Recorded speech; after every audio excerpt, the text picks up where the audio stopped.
Monitored greenhouse. One of the biggest challenges for manned flight to Mars, the Moon, or anywhere else would be food and other consumable commodities to maintain the astronauts. Some have suggested terraforming before manned missions land. Rather than terraforming on a large scale, a small deployable greenhouse may be able to function in advance of human landing. Photosynthetic bacteria and algae would produce oxygen in the greenhouse and would be ready for food crops when humans eventually get there. Using a vehicle similar to the Curiosity lander,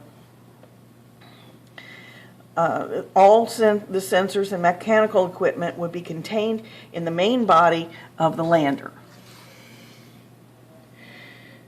The greenhouse itself would be folded into this compartment, which currently contains the MMRTS. There would be 4 solar panels folded over the deck of the lander, which would then fold outward on either side to provide energy. Upon landing, the compartment that holds the greenhouse would release the greenhouse and it would expand. The tower that holds the chem would house the environmental sensors and any other chemical sensors we would need.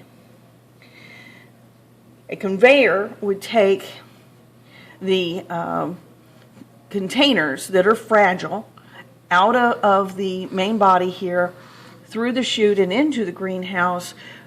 When they hit the ground, they would shatter, releasing the photosynthetic bacteria and algae that they would contain. Initially, water would be obtained from ice held under the surface.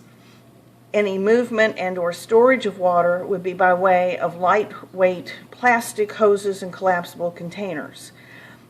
As the system develops in the greenhouse, water would condense and would drain into receiving containers. The atmosphere would be cycled into the greenhouse by a low wattage fan. Monitoring and control of mechanical functions would use software such as a modification of the Garden Builder app for iPhones that was created by Pete Coons. This software could be redesigned to control a greenhouse environment that interfaces with hardware. The software would be the user interface for a series of hardware monitors inside the greenhouse.